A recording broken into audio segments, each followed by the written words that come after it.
I'll see until more people are here. Because there's no one here. I'm just talking to myself now. So that's fun. Oh, I see someone's here. Hello. Just waiting for at least a few more people.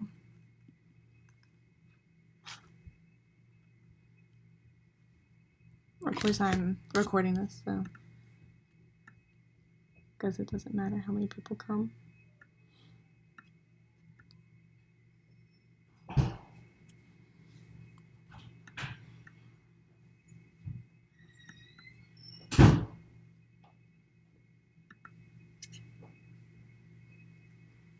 Wait, can you guys hear me? Because I'm not sure. I never know if I'm doing this right. I never know if I'm like technically inept. Okay, cool. Alright, I'll get started in a little bit. And let's say I'll give it 2 more minutes. Alright, awesome. I'm glad that you guys can hear. Oh gosh. Yeah. Okay.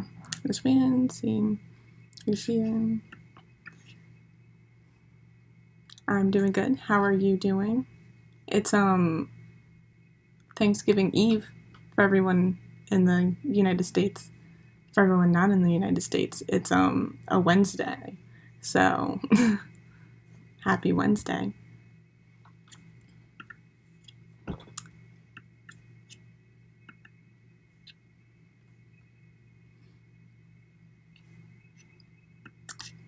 Let's see what time it is. Yeah, 1 more minute. I'll give 1 more minute.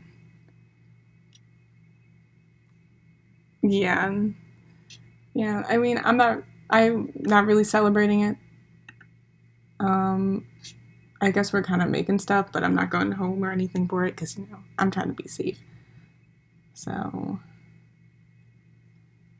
make sure that you're safe this whole weekend. Please try to stay home. Don't visit family, especially, grandparents, as much as I wish I could. I can't. So I'm here with my roommates and we're going to make, not turkey because turkey's too big and our fridge is too small. So we're going to make chicken. So, yeah. All right. Still 1 more minute. I know that a lot of people can't make it. Mainly because of, Thanksgiving and all. But, this will be recorded, so whoever's watching, post, on YouTube or whatever. Hello, welcome. I don't know about bacon. I'm not like a bacon person, But, maybe I'll shove a club soda in the butt, Alright, I guess I'll get started. So, welcome to Class 2, Writing for Animation. So, this week we will be talking about story structure. And so that means we'll cover the hero's journey, the 3-act structure, story beats, and we'll kind of touch on a dash of outlining. So why is it important to think of structure while writing? So think of it like you're like drawing guidelines. You really want to have like a structure, like a skeleton, and knowing where you're going to place everything. The same way you are like with like a face. You want to make sure that you know where the eyes are going, where the nose is going. Same thing with the story. You want to know where every little bit is going to go and the flow of it. And we all know. We all know the beginning, middle, and end. That's just ancient stuff. Even Aristotle talked about it, and he said that a whole story is what has a beginning, a middle, and an end. A beginning is that which is not itself necessarily after anything else, and which has naturally something else after it. An ending is that which is naturally after something itself, either as its necessary or usual consequence, and with nothing else after it. And a middle, that which is by nature after one thing and has also another thing after it. So everything we're talking about, will be basically the same thing repeated over and over again. It will be talking about what a beginning is, what a middle is, and what an ending is, and how you can do that. All stories are alike, no matter how much you want them not to be. When people talk about the Avatar with the blue people and how it's like Pocahontas, like, of course it is. There's so many stories out there. They're going to be the same. They're going to have the same story beats. It's going to happen. But instead of rejecting the patterns you see in stories, learn from them and embrace them. Like sure, you can be like some like crazy artist and think big and want to have like no structure. I'm just going to roll with it. I'm going to do something different. Like, sure, like in your deepest heart, you're like, I'm going to invent something different. But it's easier to stick to what is known because that's what people like. That's what we gravitate towards. That's what keeps us interested. Like, no matter what story you watch or read or whatever, it's going to have the same structures that we talk about here in different ways and stuff. So we're going to talk about the hero's journey, which is like, it sounds like, oh, this sounds kind of familiar, because it is. It's literally every single, heroic movie. If there's a hero that goes on a journey, this is the journey they're going to take, basically, in different ways. And you're going to see that the departure is, the departure is the beginning, the initiation is the middle, and the return is the end. And there's, 1, 2, 3. But you see that there's little things in between it that all kind of like either encompass that part or it initiates the next part, you see. So I have a little graphic that I found online about the hero's journey. And like you'll find like almost, you can think about it and really put any movie that has a hero in it. Like Harry Potter, Star Wars, Matrix, Spider-Man, Lion King, Lord of the Rings. Like these are all hero's journeys and they're all basically the same. And you'll see like this is a long, long thing and I'd go through it. But it's a little long, as you see. But you see that they kind of follow the same path, except at one place it says that Star Wars, one of the steps is different, and we'll talk about that. Like, not all steps will follow each other. So, let's get back into it. So there are 3 stages to the hero's journey, as we talked about before. There's the departure act, where the hero leaves the ordinary world. There's an initiation act, which is the hero ventures into unknown territories, the special world, and is birthed into a true champion through various trials and challenges. And then there's there's a return act where the hero returns in triumph. So you can really think of your favorite movie or think of your favorite story, and you can really place it in there. Like when I was doing this, I was thinking about Percy Jackson because we had just watched the movie. It's not my favorite movie, but it was a movie I saw, and it's basically the hero's journey. You see him be in the ordinary world, like our regular world, and then suddenly get displaced into, you see him get displaced into, suddenly he's at Camp Half-Blood, he's going on this journey into the more magical realm of the world, and then, he goes through a bunch of trials trying to find these pearls or whatever, and at the end, he comes back in triumph, finally gets to meet his dad or whatever. So why consider the hero's journey? The hero's journey is a model for both plot points and character development. As the hero traverses the world, they'll undergo inner and outer transformations at each stage of the journey. So we're going to go step by step, which there's a lot of steps. So the first step in the hero's journey is the ordinary world. So this would be the the beginning. It would be the I forgot the word, but it's where you meet your hero, and it's where the journey starts, and it's before our hero discovers the strange new world.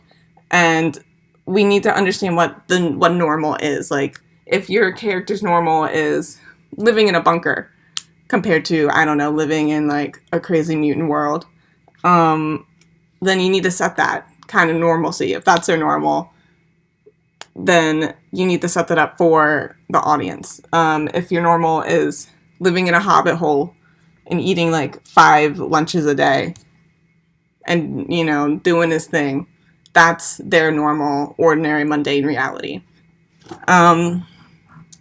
So this is just the opening part to set the stage, and it's just introducing the hero. Think of also, like, you know, in the beginning of Spider-Verse, Miles is just going through his day, going through school. You see how he is in these normal conditions of what he's used to.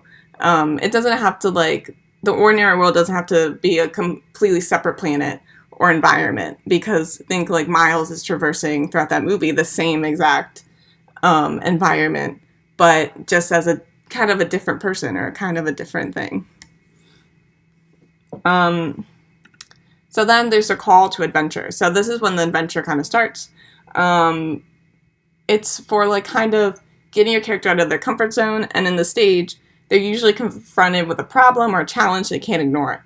This catalyst can take many forms, and Campbell, who kind of created the hero's journey, points out in Hero with 1,000 Faces, which I think is the book that this comes from, the hero can, for instance, decide to go forth of their own volition.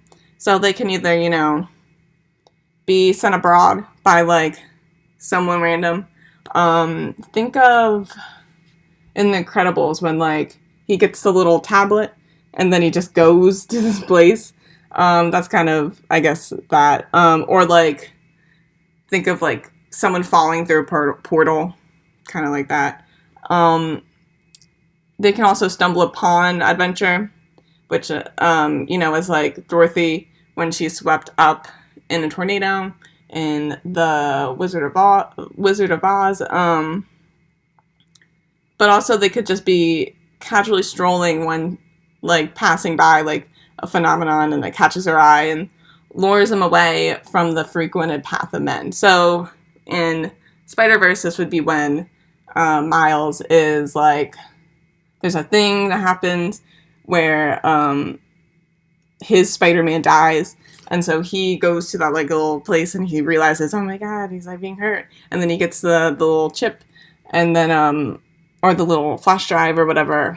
That would be kind of his call to adventure. Like, that moment he gets the flash drive, he sees Peter Parker die, and then he's got to run. That's his call to adventure. And the stakes of the adventure and goals become clear here, because will he rise to the challenge? Will Miles save the day? Will he become the Spider-Man that the first Spider-Man needs him to be, you know? So then there's a refusal to call. This is when the character's like, no, I don't want to do this. I'm not up for it. You know, they're like, either it's due to, like, they have a lot of fear, they're just stubborn, you know, or it could be outside forces, like they have strict parents or other obligations, like a job or, like, kids or something. Then, of course, like, this one makes it interesting. This is when you realize, like, oh, maybe they're not up for it. So I think Miles is like, oh, I don't really want to be, like, he doesn't really want to, like, have this flash driving. He's like, I don't know if I really want to do this. This is a lot for me. And then he meets, you know, Peter B. Parker, and then it changes everything. Which, ta-da, is meeting the mentor. So the mentor is going to be, like, someone that helps train and give advice and give confidence. So the character is usually inexperienced and then doesn't know how to be a hero. So they need someone to tell them, you know, not to be, you know, how to be one. Usually this is, like, you know, think of, like, the great sensei or, like, the grand wizard. You know, they have all, like, the knowledge. You know, in Spider-Verse, it's unfortunately the other Spider-Man, Peter B. Parker. And then there's crossing the first threshold, which is when the hero is committing and ready to go on their journey. So this is when Miles is they're going to the first place where they have to they need to get the new flash drive. And so they're going there, and he's like, I'm ready to be like a hero, like I want you to teach me the stuff. And then he goes through and he does all this stuff, and that's when he realizes he can't turn back, and his life is changed forever.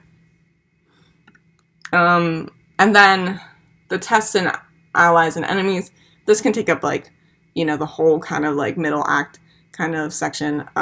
So this is just like the hero is at a place in this new world and adventure. So, he must learn to come to terms with these new rules of this different world. And there's many tests that will take them and learn these new rules. And they can find like, characters that are either allies or enemies, and they will teach them these new rules as well.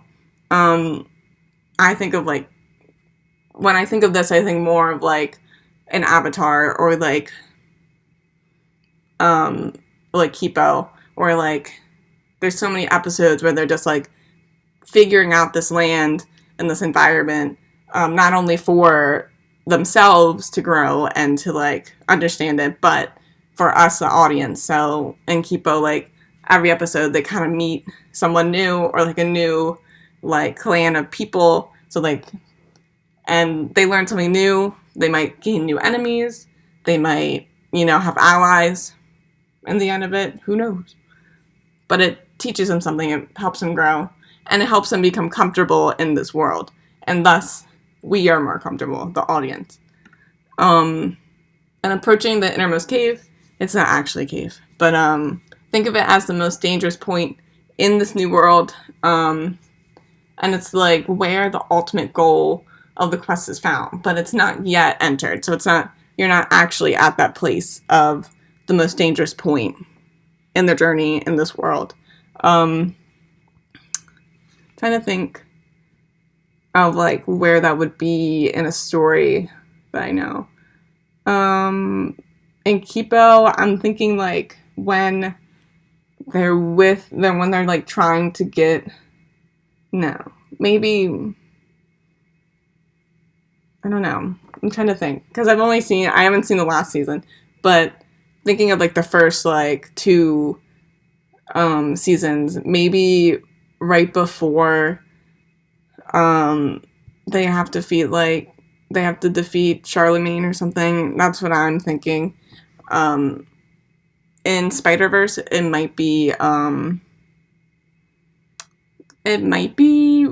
right before, like maybe the fight where it's like they're at Aunt May's house. Yeah, that's what I was gonna say. Yeah, because it's where he realizes it's like, oh, this is the step right before, and everyone realizes maybe he's not ready. He's thinking maybe I'm not ready.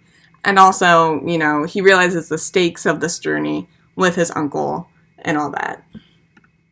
So, the ordeal. So, the hero must face their biggest test yet, and this might make them hit rock bottom, and it's usually grim news. Vogler, which is like another person that, wrote about the hero's journey, describes his phase as the black moment.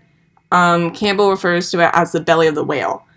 And it usually means confronting biggest fears, and if they survive, they will be forever transformed from this experience. Spider-Verse, trying to think. This could either be when he's like wrapped up in that chair, and he's just like kind of like sitting there like sad because he like can't do anything, and his dad comes. Or it might be before that, with his uncle dying, because that is like, he's like, oh, this is when the stuff is getting real, and he realizes maybe like he's not up for this yet.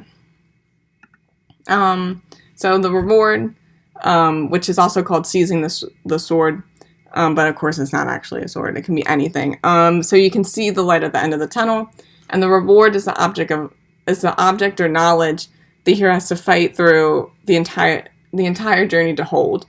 And like the seizing the key thing is needed to like win. So I'm thinking of this either as like his confidence, you could take it as that. And so that moment where he jumps off the building, that's when he he knows, like, he's got it. Or it can be when he literally, like, he's in the fight and he has the little flash drive and he, like, puts it in and stuff. It could be that moment. And then the road back. So after seizing the reward, the hero must get back to the ordinary world, and more dangers will arise, and the hero must deal with the consequences of the ordeal. So at the moment of the ordeal is the flash drive. Then after that would be the road back. So everything after he opens up the portal back to their their worlds, and like he like, kind of closes that off and all that. After all that, because that would be his reward. That's what they want. They want to make sure that they get them back and that they're safe. And then after that would be the road back. So everything fighting, big giant guy. I forgot his name. Oh, Kingpin. After all that, like that would be like the moment, like fighting him. That would be the road back. He's trying to get to that final step. And then Resurrection, they meet their last final test, and it's the true climax of the story. So the fight with Kingpin, the climax, that's like the real climax. It is like the crowning test. It's everything he's learned throughout this whole story. It's like the final exam, and they'll be tested once more to see if they really have learned the lessons of the ordeal. So it's like think of like when Mile puts his hand on his shoulder and is like, hey, that's when, you know, he's like, oh, he's learned stuff. He's like, he's got the confidence. He's like, he's a real hero. He's his own Spider-Man. That's when, you know, like, that's the resurrection point. You know, that's the true climax. And then, you know, he's going to go home with a triumphant homecoming. So return with the elixir. It's not exactly like, you know, an elixir, but it is like, this is when he comes back with a thing. He's like a different person. He gets to go back home, and usually the character has grown wiser, more mature, or more confident, and they usually have some sort of prize, whether it be physical, like money, or romance, or friendship, or more like a gift of knowledge, or confidence. Like with Miles, I would say he has more confidence, but also some friendship, like you saw at the end. He's on the phone with Gwen. Cool. But then, you know, if the journey ends elixir-less, then obviously that means, you know, the story can keep going and that the journey is not over, that they might have another journey to go on. But not all, like, heroic stories include every single point of the hero's journey. Some stories might, like, exclude some of that, might combine some, and some of the elements may be switched around. Yeah, I can go back if you want to look back. For, like, physical prizes, I think of, like, because a few days ago, when was it? Last weekend, I watched all of yeah, it's okay if you're taking notes. Thank you for that. Last weekend, me and my roommates watched the Oceans Trilogy. We still need to watch Oceans 8. But we watched, like, 11, 12, 13. And so, like, the physical prize, like, obviously they're yeah, just tell me when you're done with the slide and then I can move on to the resurrection one. Okay, here's the resurrection slide.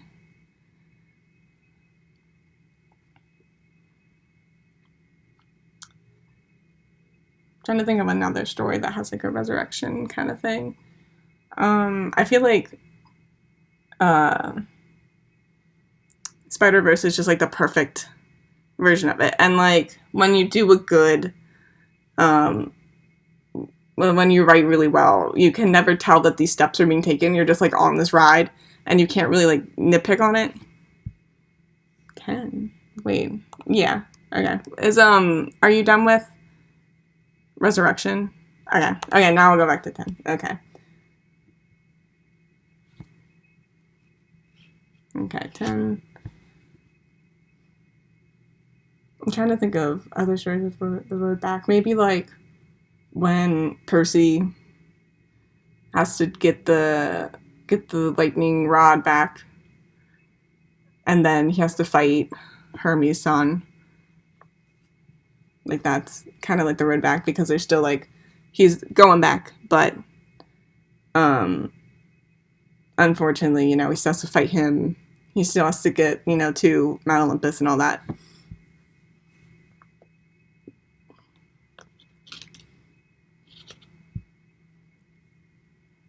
Are we good with the slide?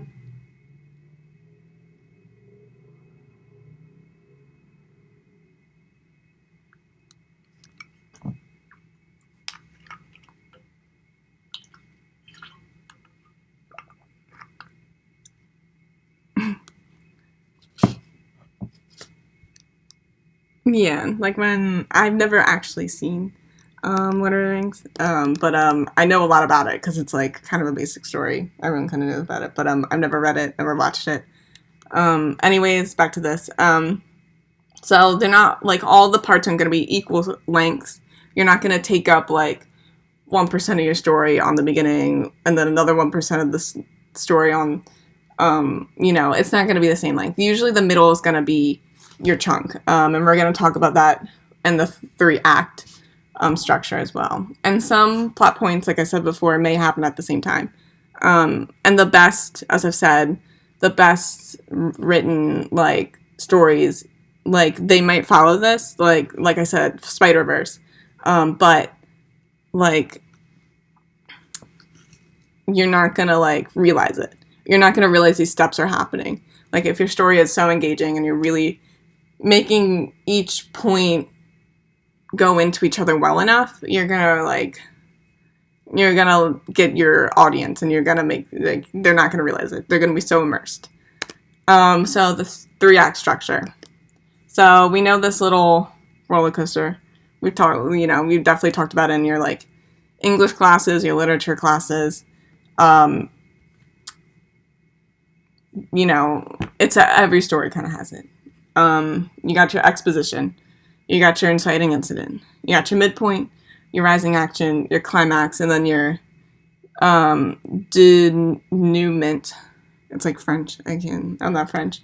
So Masterclass says that a 3-act structure divides a story into 3 distinct sections, each anchored around one or more plot points that drive the overall action. Over the course of the 3 acts, a complete story structure unfolds. The main character passes through the stations of a character arc. The main plot builds toward the realization of the protagonist's goal, and by the end, the action is resolved and key loose ends are tied up. So this is where this is how they broke down storytelling within the 3-act structure, which we saw in that circle with the hero's journey. You realize that Act 1 was like 25%. The second act, the initiation, basically 50% of that circle. And then the third act, which was the rival back or whatever, was 25%. So most of your story is going to happen in Act 2. This is where your middle happens. This is where your action kind of happens and where your most character growth is happening. So your exposition. So you're going to have one or more scenes establishing the world of the story. It sets rules for, like, if you have supernatural elements, you want to get those right out of the way and, like, make sure that your audience knows it. There might be some things that you might keep hidden if there's, like, magic that you want to show off in one point.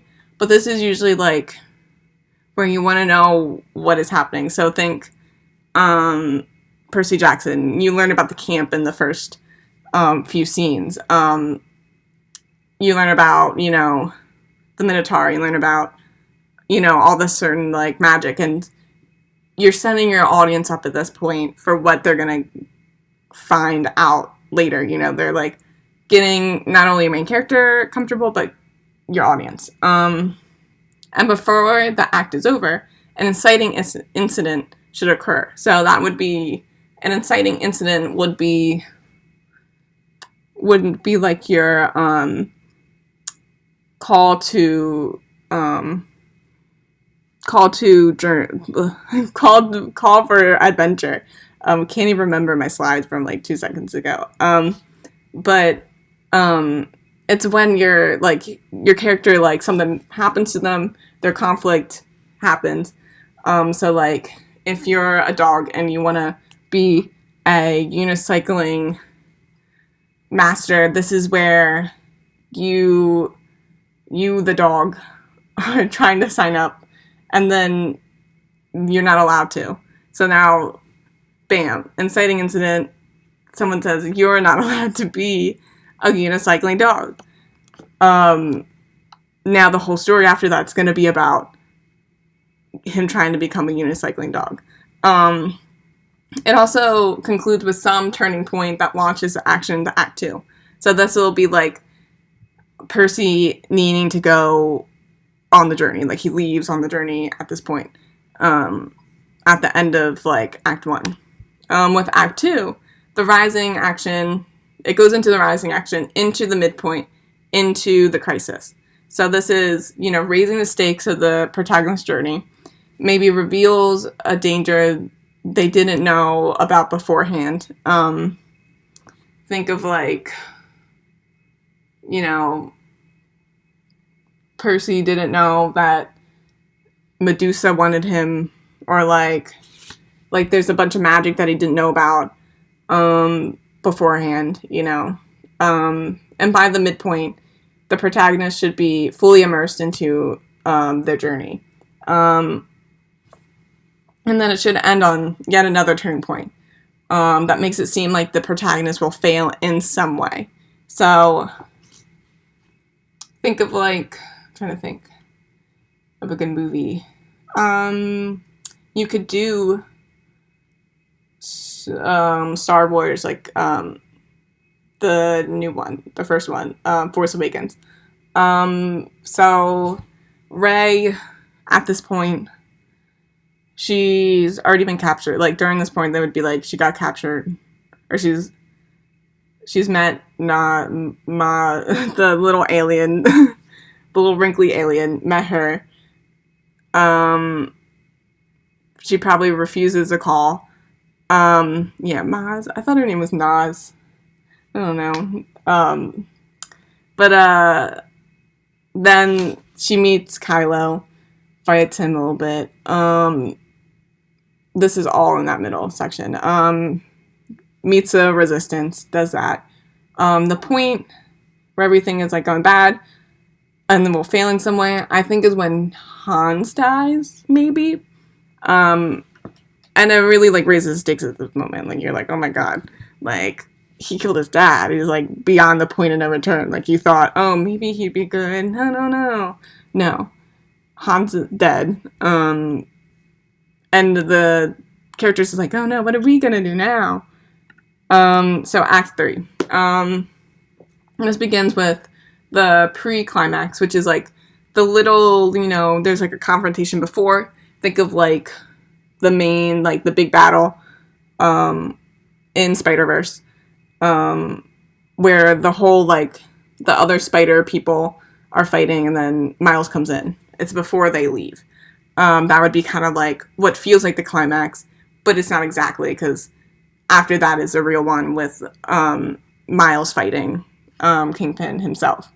And after seemingly failing at the end of Act 2, the hero will probably turn around, gain new confidence, thus leading to the climax. The climax usually has a point of no return, and like it's either you prevail in this or you die. It's like you skate or you die. You gotta win this.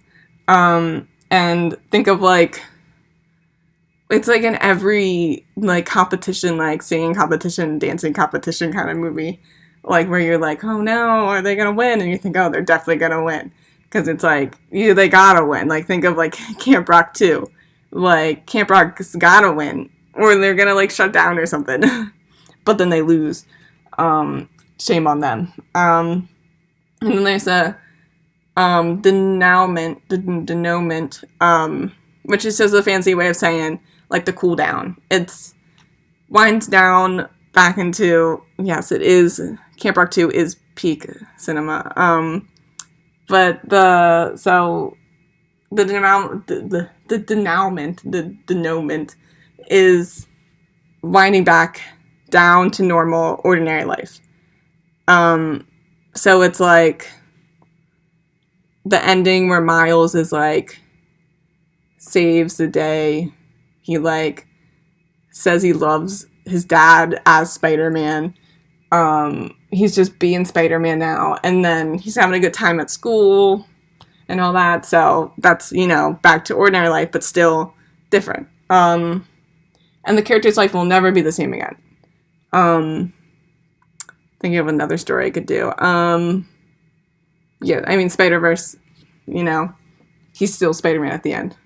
And he will always be Spider-Man.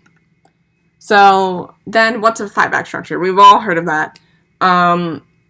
In school, when I was learning screenwriting, we mainly touched on the 3-act structure. But the 5-act structure, you're going to hear the same things that I talked about before, about the same kind of story beats, but with a little twist.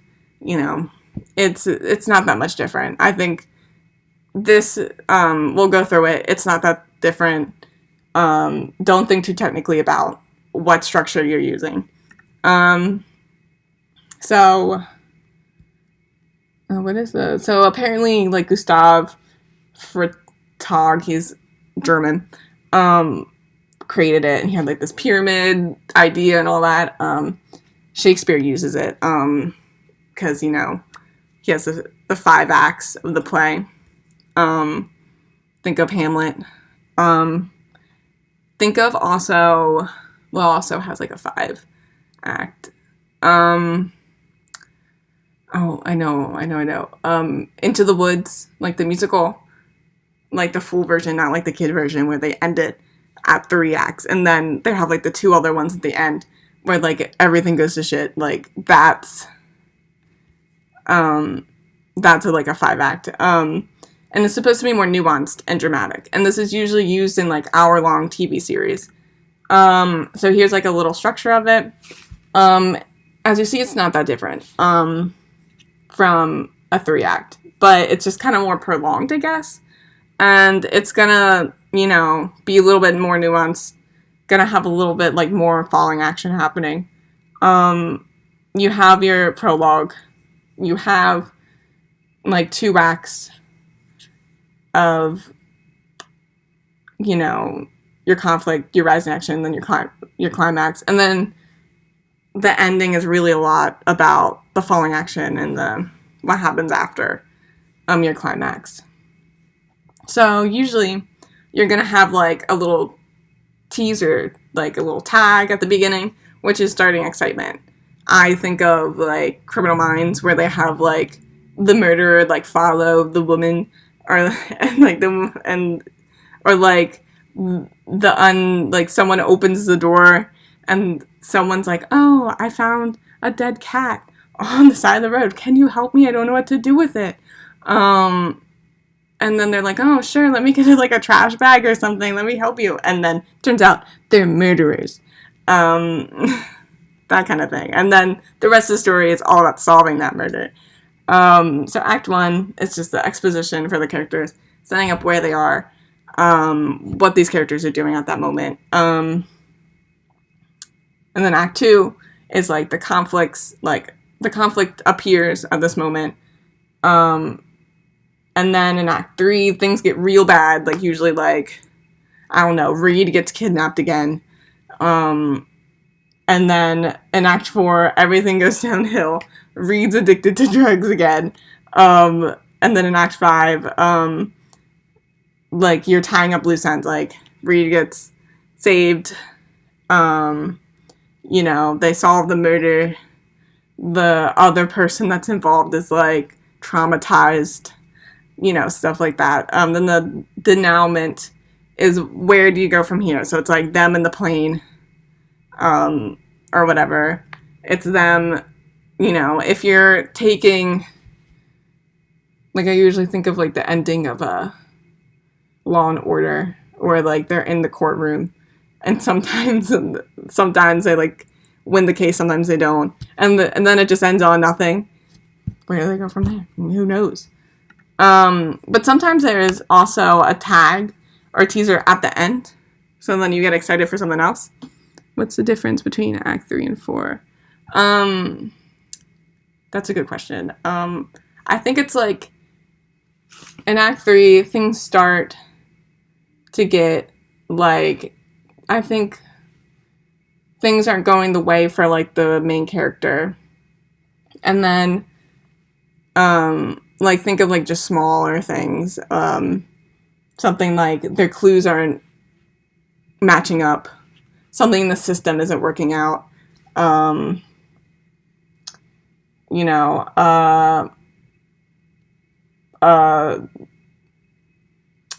Yeah, I think that's it. But then with Act 4, things really go downhill. Maybe it's like a death kind of situation, like they don't know like where they're going. Yeah.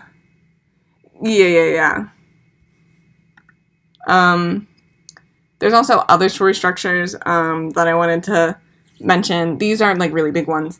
They're just kind of there. You got Dean Koontz's, I don't know. He's like a really big like writer, I guess. He's got like a bunch of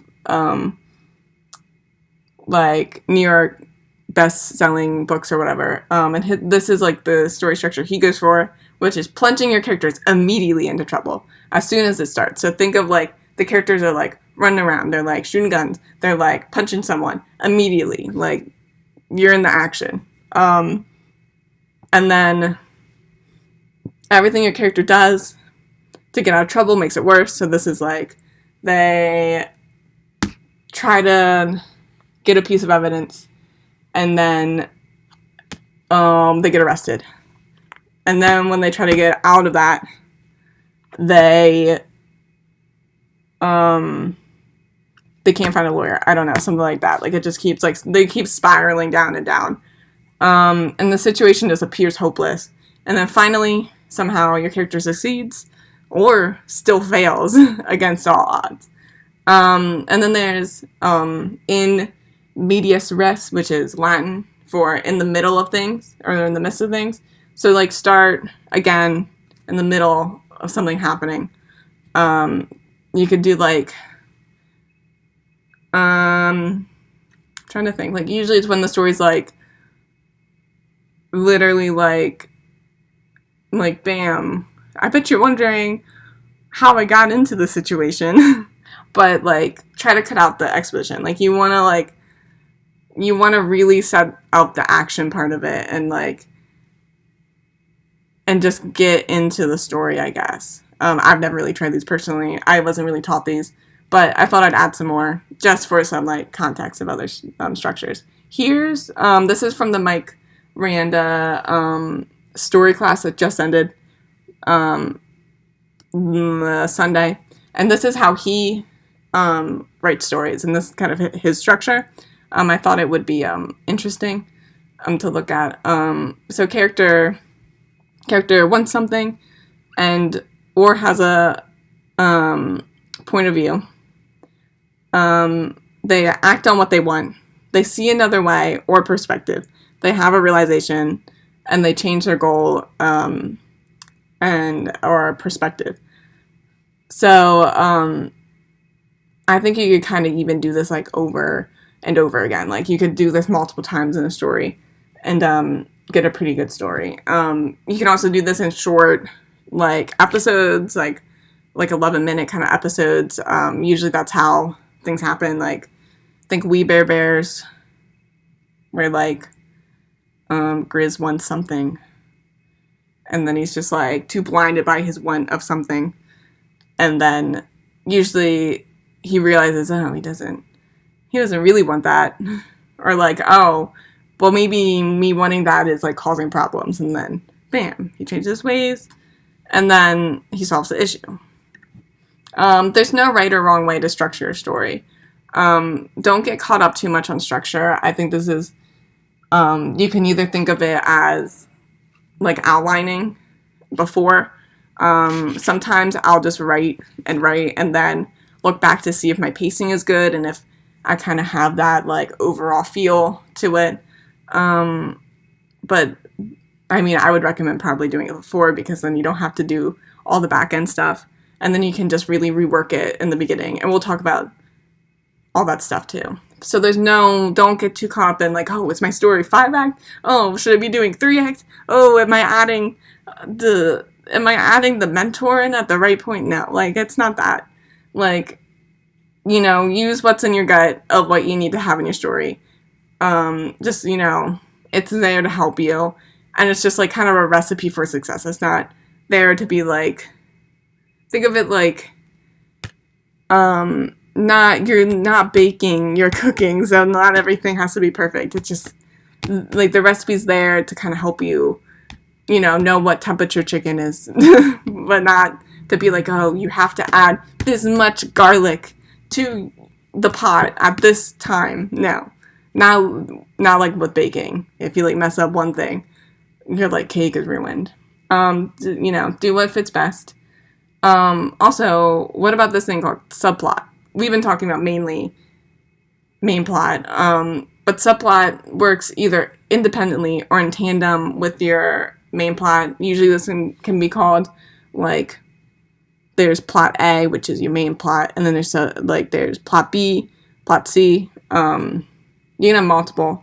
Have like a billion subplots if you want. Like, think of the movie, like the Valentine's Day movie, like the Mother's Day, New Year's Eve, whatever, like those movies where it has like a bunch of stories, like a compilation. I think someone talked about Infinity Train, just like things that kind of like different stories that are kind of similar to each other can either affect each other, but they don't have to.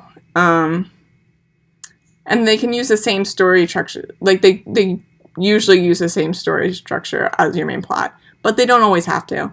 It's just, whatever works best for your story. Subplots can affect the main character directly or indirectly, such as like a romance or family issues or struggling outside of the main plot. But it doesn't have to, like, sometimes it can be for a whole other character. So, like, it can be another supporting character's growth. Like, think the TV, like the new Netflix Sabrina the Teenage Witch show, where her friends get like magical powers. Like, her one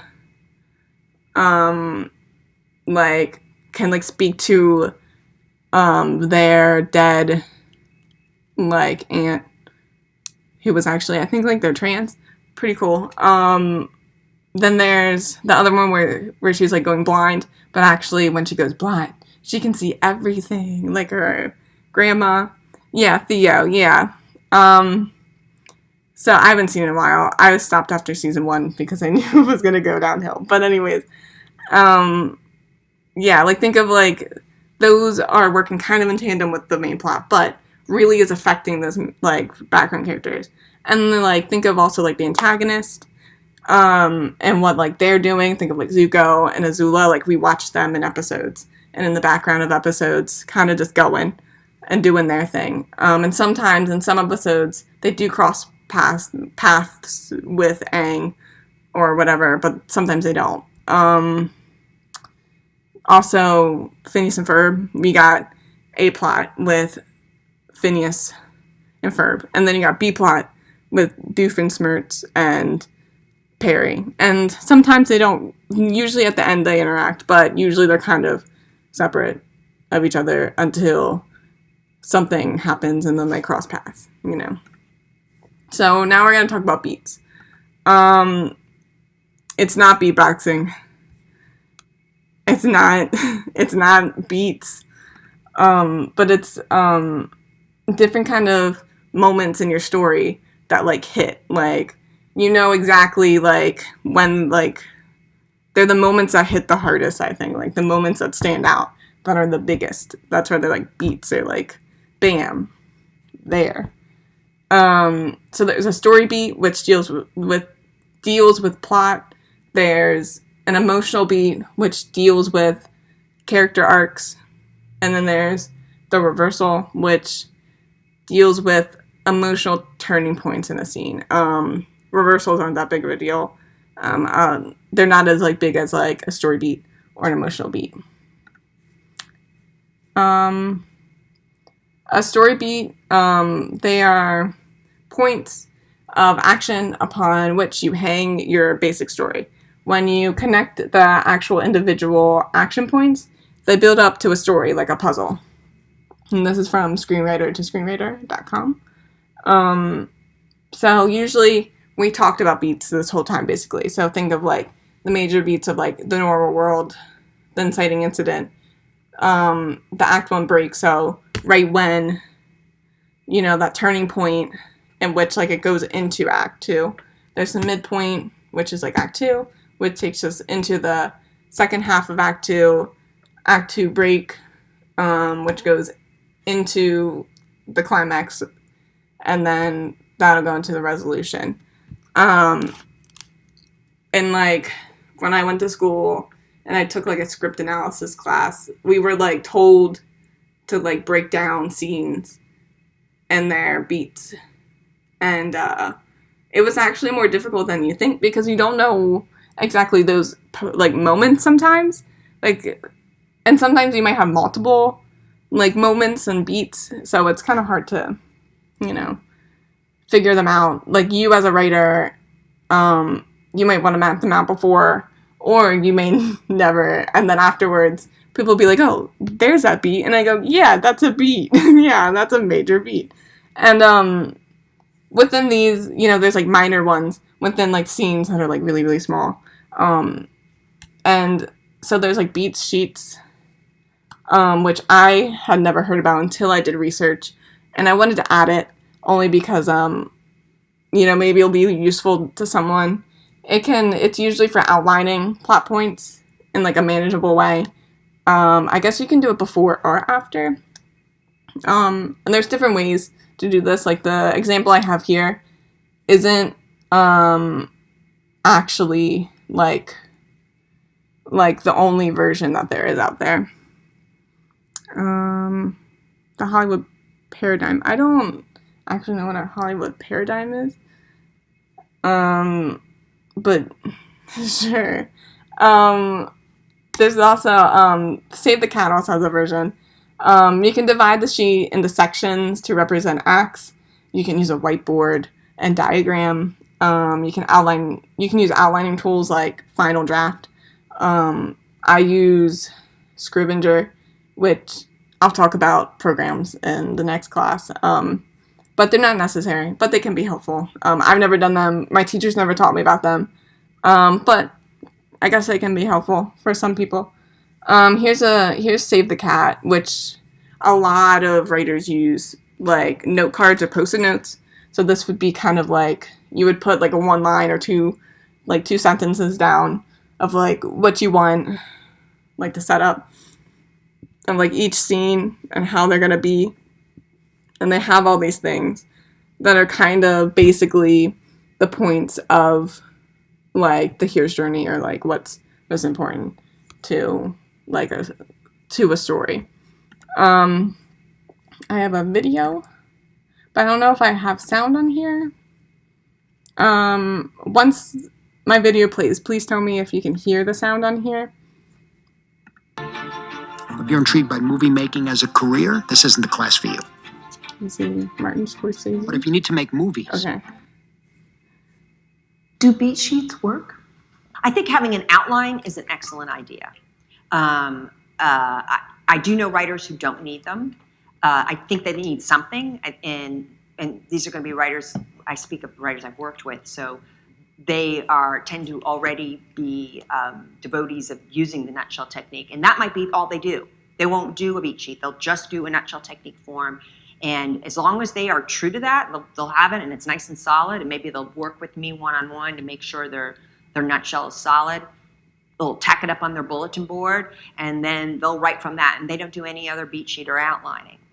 I think most writers need a beat sheet or outline. They need more detail than that, but it varies. As long as you have a solid structure, you don't necessarily need more than this. The idea, this isn't drawn to scale, but you'll see that most of my structure things are in Act 1 and Act 3, and the only thing that's in Act 2 is this one element here. And Act 2 is actually twice as long. So I don't have a bunch of structure requirements. I don't have required beats in your Act 2, even though Act 2 is twice as long. I strongly believe that if you properly structure things in Act 1 and you properly structure things in Act 3, it does all the heavy lifting of supporting your Act 2, even though your Act 2 is twice as long as you maintain conflict. So I know lots of writers who hate beat sheets, and they ask me, can I really throw it out? And I was like, you absolutely can. If you don't like doing a beat sheet, you don't find that helpful, you can. As long as you find a nice solid structure and you stay true to it, this should be enough to guide you as long as you have conflict. I do think most writers need more detail. And so but it's up to the writer a little bit. So more detail. I don't think it's a good idea to do a super detailed one because you want to allow a certain amount of discovery on the page. That's why I like having the looser structure of the nutshell to begin with. We have a couple things you got to hit. If you shift from them, then you're screwing up your story. But if you stay solid to these elements, that might be all you need, and you can just write and live on the page as long as you hit those couple of moments. Or perhaps you need a little bit more structure, a little bit of an outline or a beat sheet. But I don't recommend doing super detailed ones. There's a thing I call beat sheet fatigue, where people just spend too much time on that, particularly if you're getting feedback, if you're sharing your nutshell or your beat sheet or your outline with your writing group or people like that. Maybe get feedback on maybe like an 8-page one. If it's any longer than that, it's getting into so much detail that we'd rather read the script at that point. A beat sheet ultimately is for your benefit anyway. So it's whatever you need. If you need a little more structure than just this, and like I said, I think most people need a little bit more, I think it's a pretty good idea to have a loose guide of, this happens, I think this happens, then this happens, and this happens, but kind of loose so that you can discover somewhat on the page.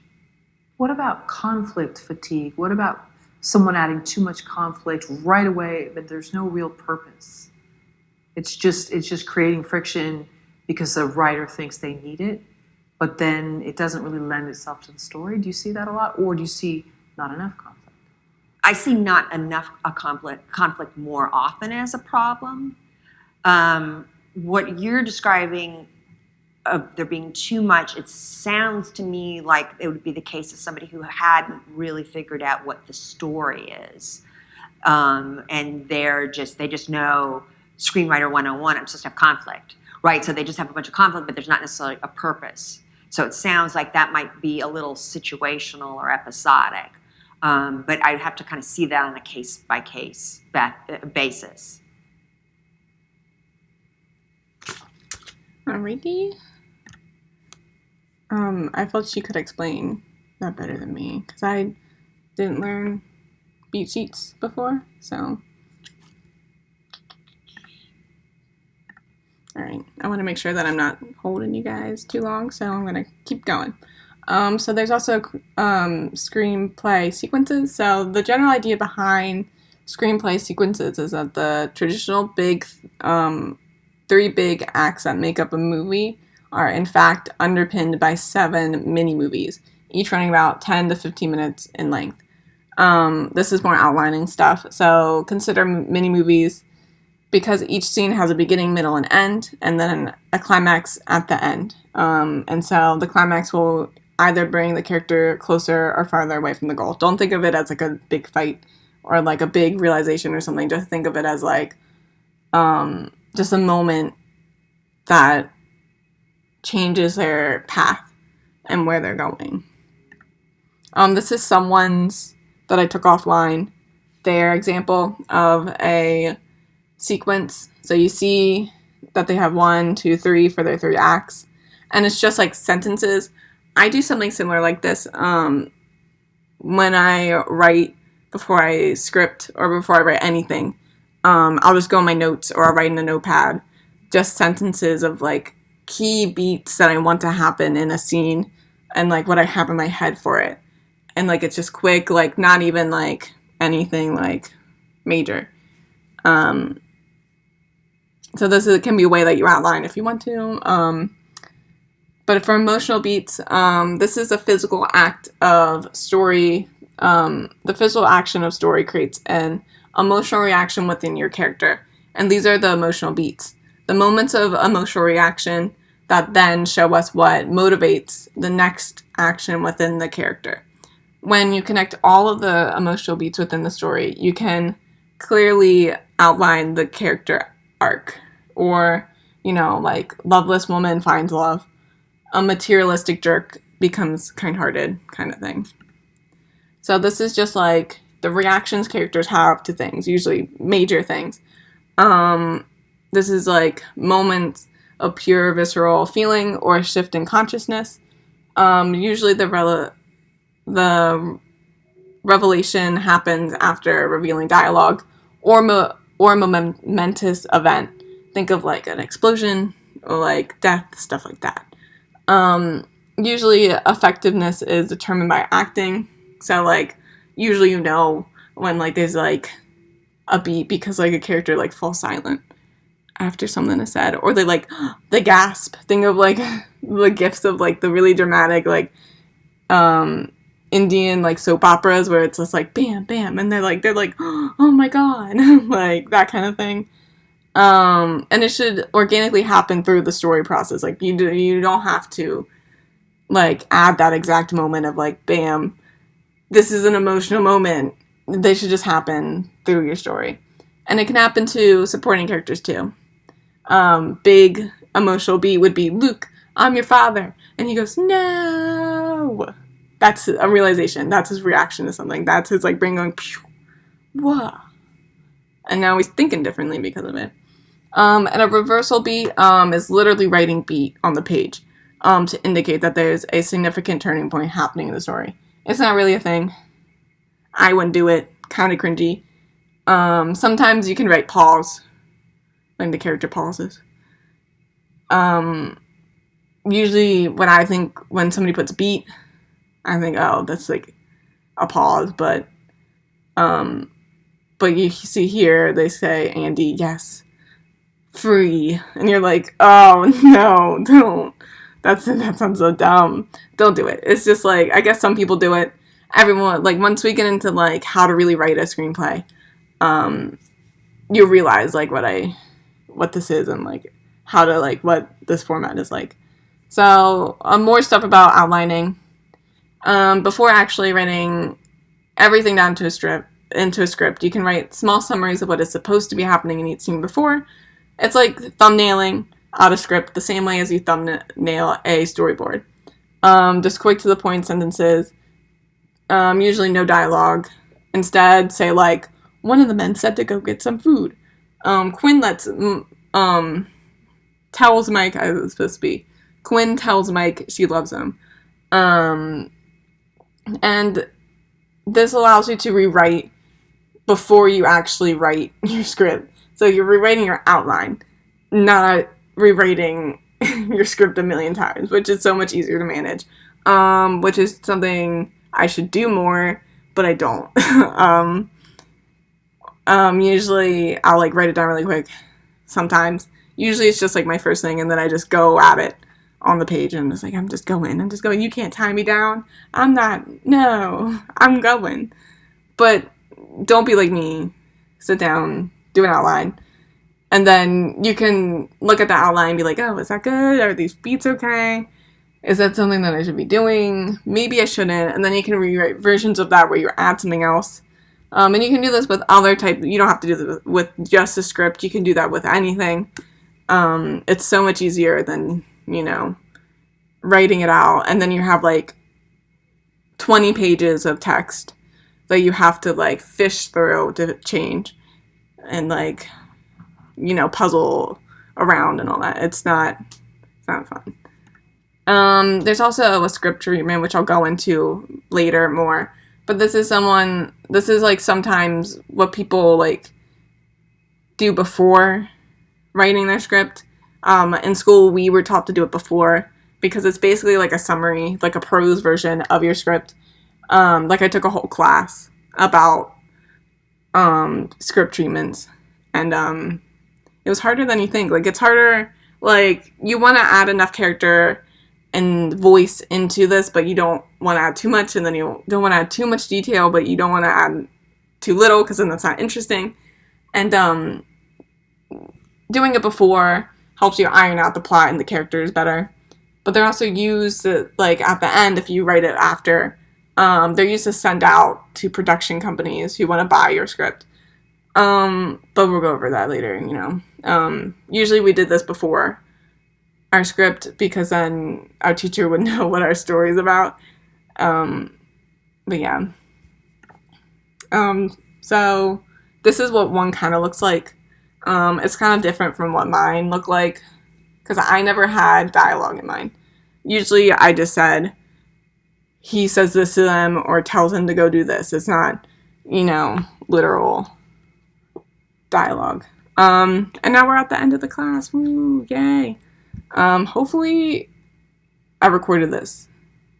I don't know, actually, but I should. Hopefully. But anyways, homework. Gasp. JK, there's actually no homework. Cause you know, tomorrow's Thanksgiving. Or Thursday for everyone else. I couldn't really think of anything that would just be quick, like last time. So if you want to do anything just for funsies, just to think about, you can outline an episode of your favorite show. Pick like a short one, like a 20, 30-minute episode, maybe even 11 one if you like Wee Bears, you know, like a Steven Universe, whatever. Take a storyboard you've done and even outline it. Take your favorite movie and try to fit it into either the hero's journey or other story structures we spoke about. Is there any questions? Any questions? If there's any slides you want me to go back to, I can do that. I'm really hoping I recorded it. I don't know if I did on my program. The pie chart. You can go back to the pie chart.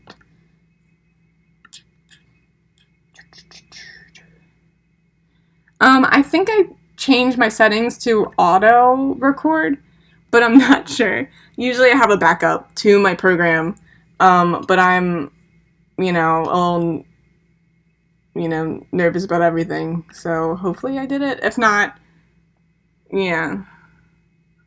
I think I honestly saved it. Anyways, here's journey again. The little pie chart. I had a different one. We learned about this in my fiction and story class. No, fiction and film class. And so I didn't learn this in a script class. But I learned this in, like, we watched movies and then compared it to, like, how fiction does the same thing.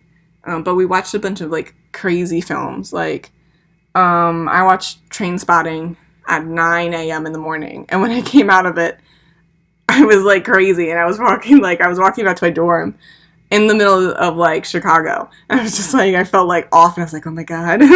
No. And we also watched, the director of Lord of the Rings. It was one of his first movies where he made puppets.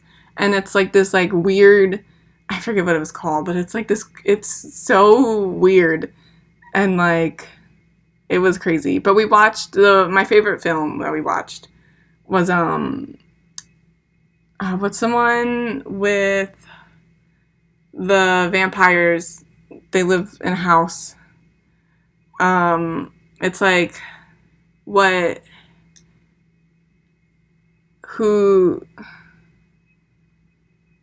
Peter Jackson, yeah. He made a film with, like, a bunch of puppets, and it's, like, crazy, like, yeah, and then What We Do in the Shadows. That was my favorite one. I watched that in that class.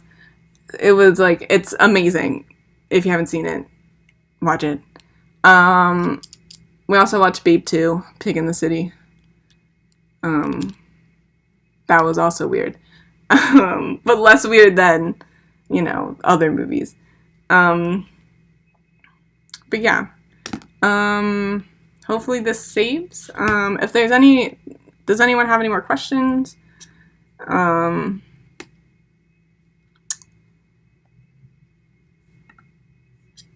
Wait here. Did you get the circle? Can we see the homework side? Yes. We're going. We're speed running.